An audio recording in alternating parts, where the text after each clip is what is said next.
Сайн байцгаана уу өрхөн мөндөд үзэгчдээ улсын хурлын хэвлэл мэдээлэл олон нийтэд харилцах хэлцээс бэлтгэн хүргэдэг парламент энэ 7 хоногт тайм нэвтрүүлэг үзэгч танд хүргэх гэж байна. Энэ 7 хоногт улсын хурлын эргэн тойронд олон үйл явдал болж өрнөлөө. Улсын хурлын дэд дарга Баяр цогт өөрийн хүслээр үүрэгт ажилласаа чөлөөлөгдсөн бол Монгол улсын ерөнхий сайд Алтан хуйгийг огцруулах шаардлагагүй хэмээн улсын хурл үзлээ. Мөн үндсэн хуулийн цэцэн гишүүнээр Дондвын ган зоригийг томилсон юм а. Эдгээр болон бусад мэдээллийн дэлгэрэнгүй хүлээн авч үзнэ.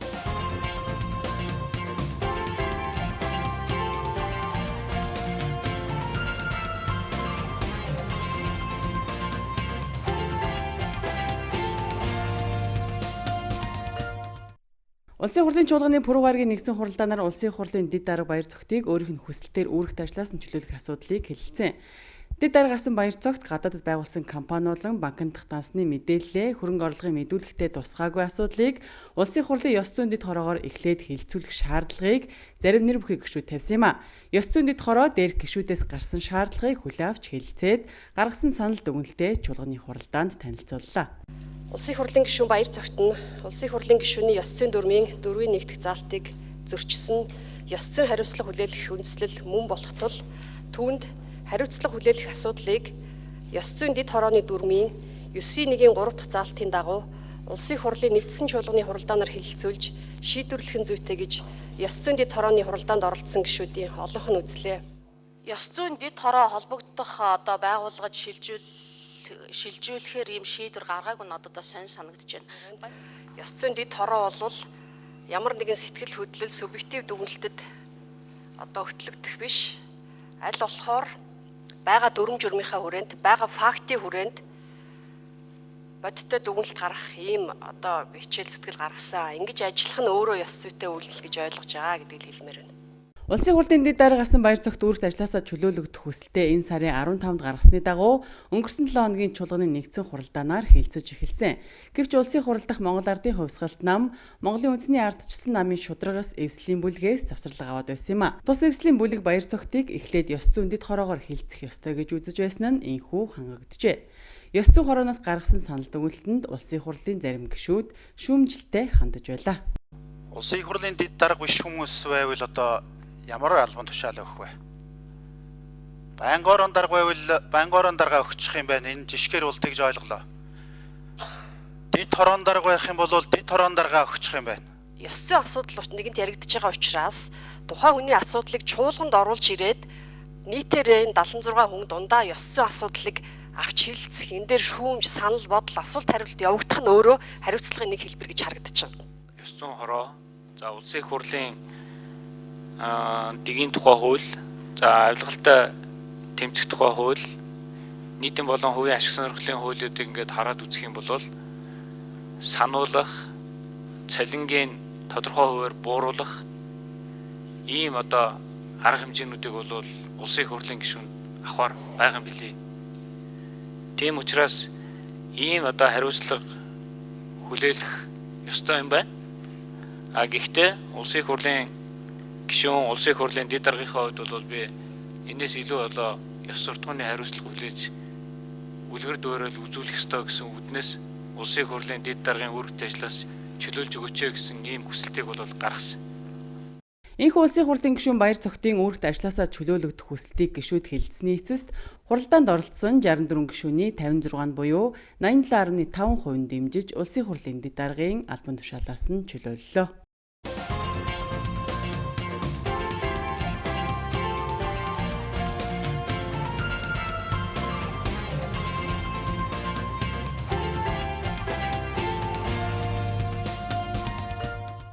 Мөн чуулганы пүрэв гарагийн нэгдсэн хуралдаанаар Монгол улсын ерөнхий сайдыг огцруулах эсэх тухай асуудлыг үргэлжлүүлэн хэлэлцлээ. Улсын хурал дахь Монгол Ардын намын бүлгийн нэр бүхий гишүүдээс Монгол улсын ерөнхий сайдыг огцруулах тухай саналыг энэ сарын 12-ны өдөр улсын хуралд өргөн мэдүүлсэнийг өнгөрсөн 7 хоногийн чуулганы нэгдсэн хуралдаанаар хэлэлцэж эхэлсэн. Улсын хурал дахь Монгол Ардын намын бүлгээс ерөнхий сайдыг огцруулахаар гаргасан саналдаа Монгол улсын ерөнхий сайд Алтан хуйг нь үндсэн хууль болон бусад холбогдох хуулийг зөрчсөн, төрийн албан хаагчдыг халсан, хууль бус томилгоо хийсэн, ажилгүйчүүдийн тоог нэмэгдүүлсэн, хэвлэл мэдээллийн хэрэгслийн чөлөөт байдлыг хязгаарласан шийдвэр гаргасан, гадаад харилцааны асуудлаар хариуцлагагүй мэдээлэл хийсэн, ёс зүйгүй үйлдэл гаргасан тухай болон огцруулах бусад үндслийг тусгасан байна. Төрийн албаны талаараа бид нэлээд маргалаа. 7000 гэлээ эртэл гонжигд орж гишүүн бол 3 хүний талаар л маргаан 3 хүнийг л хамгаалж энэ асуудлыг тавьж байгаа юм гэсэн 15 мянган хүн хөдөлгөөнд орсон байна. Эний нилээд нь өөрийн хүсэлтээр буюу өөр ажил чилсэн гэдэг байдлаар өөрчлөгдсөн байна. Энэ чинь бол шахаж байгаа юм. Шахаад гаргачих байгаа юм. Өдөр шөнөгүй дуудаад айлгаж жоод өргөдлийн гаргуулчих байгаа. Зардал ихсэж байгаа юм. Зардал ихссэн гэдэг чинь төрийн албаны зардал ихссэн гэдгийг эртэд Монгол улсын ерөнхийлөгч хаврын чуулганы нээлтэн дээр хэлсэн.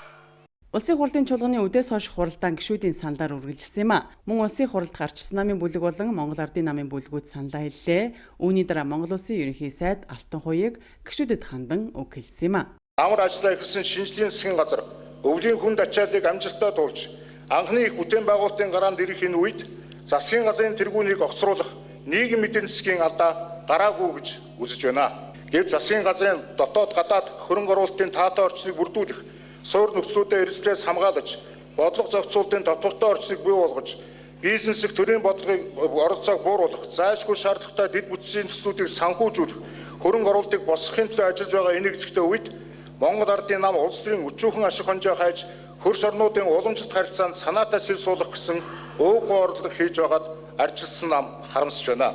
Хуулийг оройлон зөрчдөг ерөнхий сайдыг албан тушаалд нь хэвээр нь үлдээх нь хуулийг дагахгүй байж болно гэсэнтэй адилхан дохио болно. Үүнээс үүдэн гарах сөрөг үр дагаврын хариуцлагыг эцсийн дүнд Монгол улсын их хурл өөрөө хүлээх болно гэдгийг улсын их хурлын гишүүд та бүхэн ойлгож байгаа гэж найдаж байна. Учир нь бидний шаардлага бол зөвхөн ерөнхий сайд Алтан хуйгийг огцруулах таач биш.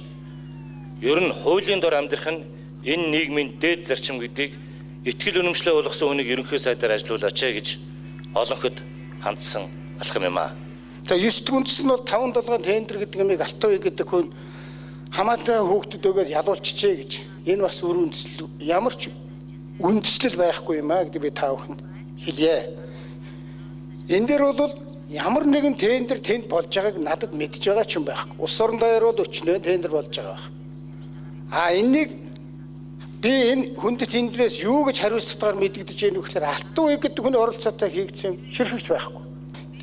Хүргэнэ аваачаад дараа тавьчихжээ гэдэг яриаг бол гаргасан.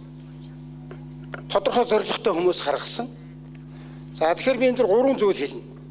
Нэгдүгээрт бол 2006 онд Бензин гэдэг хүнийг улсын их сургуулийн математикийн багш байхад нь оюу толгой 5 толгойн тооцоо хийх зорилгоор бид нар авчирсан. 7 жил болж байна. Энэ хүн 7 жил энд ажиллаж байгаа. 7 жил хамтраад ажиллаж явах хугацаанд туслахаар эхэлсэн. Дараа намайг тэргүүн шадар сайд болоход зөвлөхөр ажилласан. Улмаар ахлах зөвлөхөр ажилласан. Нэг ийм л залуу байгаа. Энэ хүнийг сая засгийн газар бид одоо олох болсныхаа дараахаар манай засгийн газрын хэрэгэрх газарт хяналт мониторинг орон нутаг хариуцсан энэ ажлыг чи хийгээч гэдэг ийм санал тавиад ажилласан. Надтай яагаад хамаатан садан болоод байгаа вэ гэхээр жилийн өмнөөс эхлээд манай хамаатны охинтой үерхэж байгаа юм байлээ. Төрийн байгуулалтын байнгын хорооны хуралдаанаас Монгол улсын ерөнхий сайд Алтан хуйгийг огцруулах шаардлагагүй гэсэн дүгнэлт гарсан учраас чуулганы нэгдсэн хуралдаан дээр мөн энэ томьёолоор санал хураалаа. Санал хураалтанд 69 гишүүн оролцсноос 46 гишүүн огцруулах шаардлагагүй гэсэн саналыг дэмжсэн санал өглөө. Үүгээр ерөнхий сайд Алтан хуйгийг огцруулах тухай асуудлыг хэлцэж дууслаа гэдгийг улсын хурлын дарга хэллээ. Ингэснээр засгийн газрын тэргүүн үүрэгт ажиллаан үргэлжлүүлэн хийх боломжтой боллоо. Санал хураалтад 69 гишүүн оролцож зөвшөөрсөн гишүүн 46, 66.7% саналаар ерөнхий сайд Норвей Алтан хуйгийг огцруулах шаардлагагүй гэж үзлээ. Үүгээр энэ асуудал дуусч байна. За мөн 7 хоногт Монгол улсын их хурлаас санал болгосны дагуу эрх зүйч мэрэгчлээ Дондвын ган зоригийг үндсэн хуулийн цэцгийн гишүүнээр томилуулахаар нэр дэвшүүлсэн. Асуудлыг төрийн байгуулалтын байнгын хороо болон хууль зүйн байнгын хороогоор хилцүүлэн шийдвэрлсэнийг үндэслэн улсын хурлын нэгдсэн чуулганы хуралдаанаар ган зоригийг үндсэн хуулийн цэцгийн гишүүнээр томилох тухай хэлэлцэж гишүүдийн 89.2% саналаар дэмжиглээ. Энэ үеэр нэр дэвшигчдээс гишүүд асуулт асууж үндсэн хуулийн цэцгийн үйл ажиллагаатай санал хэлж захиас үгээ хэлж байсан юм а. Ерөн зүгээр сүүлийн үед үндсэн хуулийн цэцгийн гишүүдийг бас жаахан улс төржиж томилоод байгаа юм үнэхээр харагддаг. Тэгээд дээрээс нь ч үндсэн хуулийн цэцгийн зарим шийдвэрүүдийг улс төрийн захиалгатай гарлаа гэсэн ийм буруутгах байдал нийгэмд бас байж л байдаг. За энэ удаа бол харин одоо мэрэгжлийн хүн оруулж ирж байна. Ямар нэгэн улс төрийн шууд намын харьяалал улс төрчсөн байдалгүй ийм хүн томилогдож байна уу да? Энэ их сайшаалтай зүйл юм болоо гэсэн юм бодолтой байна. Үндсэн хууль өртсөн бол тэр ардын нам байна уу? Арчилсан нам байна уу? Махан байна уу? Ийзэн байна уу? Бад байхгүй. Зөрчсөн гэдэг шийдвэрээ гаргаж сураараа та нар. Гаргахгүй байгаа шүү. Тийм учраас би энэ хүнд юу захих гээд байна гэвэл энэ аль нэг намын манаач биш. Үндсэн хуулийн манаач гэдэг үргэл битгий мартаараа гэдгийг л захих гэсэн. Урьдчилж гарах дүгнэлтийг мэдчихсэн. Тийм ээ? Энэ ч л нөгөө нэг захиалга гэдэг үг энэс л болдгийм болов үндсэн хууль ингэж дүгнэлтэд гарах байсан юм уу? Гарах гэжээсэй. Тэгээд асуудлыг датчлаа гэдэг чинь л. Тийм учраас энэ л байдлаас л бас болгоомжлоорой. Дондын ган зэрэг нь 1967 онд Улаанбаатар хотод төрсөн эхнэр 2 хүүхдийн хамт амьдардаг. 1985 онд нийслэлийн 10 жилийн 1-р дунд сургууль, 1990 онд Оросын албаны улсын Ивановын их сургуулийг эрх зүйч мэргэжлэр төгсжээ. 1991-ээс 1992 онд шинжлэх ухааны академийн төр эрх зүйн хүрээлэнд эрдэм шинжилгээний ажилтан, 1992 оны 2-оос 8 сард Улсын баг хурлын дэргэдэх төр нийгмийн судлалын академид эрдэм шинжилгээний ажилтан, 1992-оос 1994 онд Улсын хурлын тамгын газарт байнгын хорооны туслах, хуулийн зөвлөх, 1994-өөс 2012 онд Монгол Улсын их сургуулийн хууль зүйн сургуульд багш, 2011-ээс 2012 онд GG Partners компанийн захирлаар тус ажиллаж байсан юм а. 2012 оноос Улсын хурлын даргын хууль зүйн бодлогын асуудал эрхэлсэн зөвлөхөөр ажиллаж байна. Дондын ган зоригийг үндсэн хуулийн цэцэн гишүүнээр томилох саналыг дэмжиж гэсэн санал хураалт явуулъя. Санал хураалт.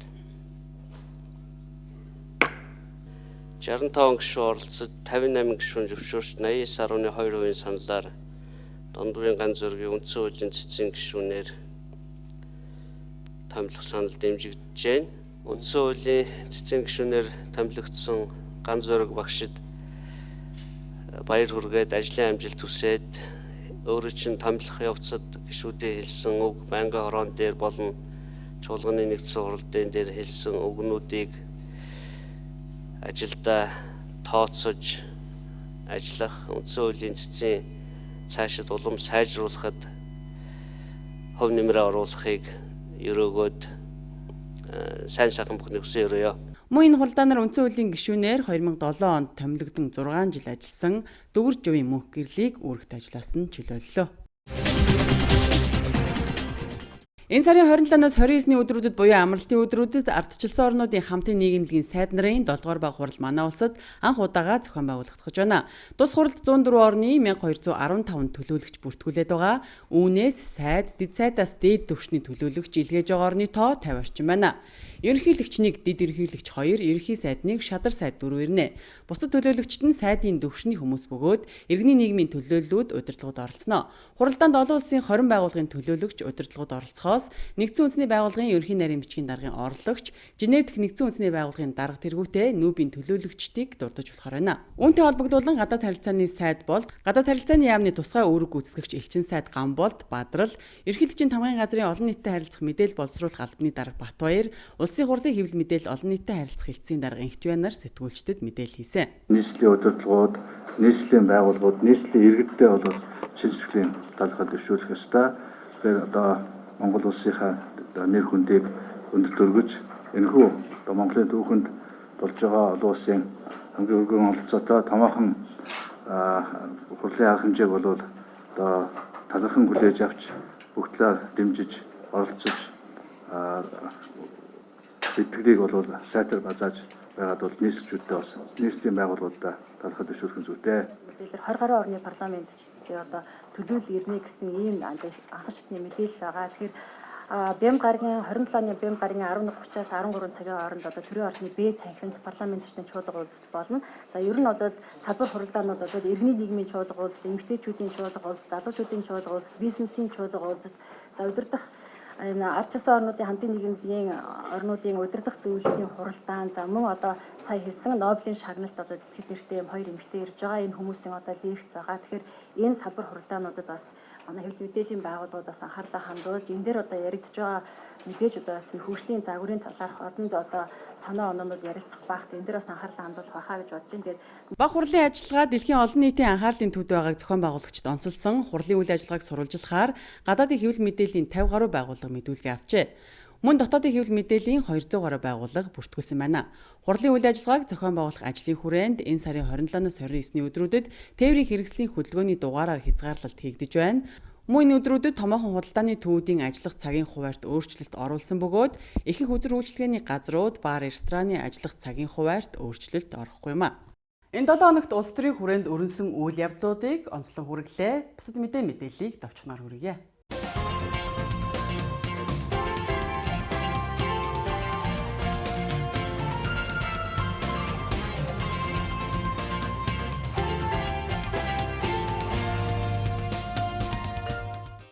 Төрийн байгуулалтын байнгын хорооноос Монгол Улсын ерөнхийлөгчийн сонгуулийн тухай хуулийг хэрэгжүүлэх ажилтай танилцах ажлын хэсэг байгуулагдсан. Сонгуулийн ерөнхий ороо болон улсын бүртгэлийн ерөнхий газарт ажиллалаа. Сонгуулийг зохион байгуулах бэлтгэл ажил ерөнхийдөө хангагдж байгааг холбогдох албаныхан хэллээ. 1896 хэсгийн хороо буюу санал авах байр бэлэн болсон байна. Ерөнхийлөгчийн сонгуульд 17.2 тэрбум төгрөг төсөвлөгдснөөс 15.8 тэрбум төгрөгийг баталж өгчээ. Одоогоор аймаг сум баг руу төсвийн хуваарлт хийгдээгүй байгааг сонгуулийн ерөнхий орооноос мэдээллээ. Улсын хурлын нийгмийн бодлого боловсруулалт соёл шинжилх ухааны байнгын хороо иргэний эрүүл мэндийн даатгалын эрх зүйн шинжилэл сэдвийн хүрээнд холбогдох байгууллагын төлөөллийг оролцуулан хэлэлцүүлэг өрнүүллээ. Тус хэлэлцүүлэгт эрүүл мэндийн сайд удвал оролцож, одоогор нийгмийн даатгалын сангийн төсвийн 41% нь хувь хүний төлбөрөөс бүрдэж байгаа. Энэ нь иргэдэд санхүүгийн дарамт болж байгаа. Иймээс эрүүл мэндийн даатгалын эрүүл мэндийн салбарын санхүүжилтийн бодлогын үндсэн чиглэл эрүүл мэндийн даатгалын байгууллагыг тусламж үйлчилгээг худалдан авах хүчирхэг худалдан авахч болгох замаар иргэдэд учирч буй санхүүгийн дарамтыг 25% хүргэн бууруулна гэдгээ хэлсэн. Улсын хурлын гишүүн Ганбаатар нийгмийн бодлого боловсрол соёл шинжилх ухааны байнгын хорооны дарга Баян Сэлэнгнаар нийгмийн даатгалын ерөнхий газарт ажиллалаа. Өнөөдрийн байдлаар нийгмийн даатгалд хамрагдах ёстой 285 мянган гаруй малчин байдаг байна. Тэдгээрийн 4.4% нь буюу 12500 гаруй нийгмийн даатгалд 32.7% нь буюу 114 мянган малчин иргэн эрүүл мэндийн даатгалд хамрагддаг. Харин дэтгэвэр авагч малчны тоо 42.6 мянгад хүрчээ. Малчид нийгмийн даатгалд шимтгэл төлж чадахгүй байгаа нь хэд хэдэн бэрхшээлтэй холбоотой гэж нийгмийн даатгалынхан ярьлаа. Нийгмийн даатгалын байгууллагаас дэвшүүлж буй дээрх саналуудыг гишүүд анхааралтай авахаа илэрхийлээд орон нутгах нийгмийн даатгалын улсын байцаагчдын ажлыг нийгмийн даатгалд хамрагдсан малчдын тоогоор үнэлэх, малчин бүрийг биш малчин өрхөөр нийгмийн даатгалд хамруулах системийг судлах зэрэг ажлыг хийж болохыг нийгмийн даатгалын байгууллагын ажилтнуудад зөвлөлөө.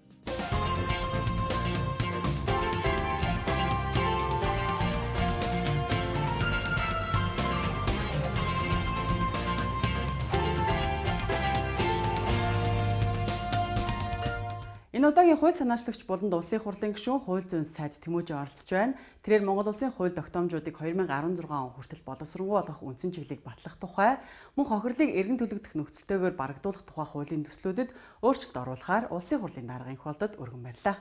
Тэрээр Монгол улсын хууль тогтоомжийг 2016 он хүртэл боловсронгуй болгох үндсэн чиглэлийн төслийг хуулийн төсөл, улсын хурлын тогтоолын төсөл гэсэн хоёр үндсэн хэсэгтэйгээр боловсруулжээ. 191 хууль улсын хурлын 23 тогтоолын төслөөс шинээр боловсруулах 66, шинжилэн найруулах 64, нэмэлт өөрчлөлт оруулах 61 хуулийн төсөл байгаа бол улсын хурлын тогтоолын хувьд шинээр боловсруулах 22, нэмэлт өөрчлөлт оруулах 1 төсөл байгаа маань. Харин хохирлыг эргэн төлөх нөхцлөөр барагдуулах тухай хуульд өөрчлөлт оруулах тухай хуулийн төслийг өргөн барих болсон шалтгааныг хууль зүйн сайд танилцуулахдаа хадгалам зээлийн хоршоодын үүсгэн байгуулагчдын буруутай үйл ажиллагааны улмаас улсын хэмжээнд 8301 иргэнд учирсан хохирол өнөөдрийг хүртэл бүрэн барагдаагүй.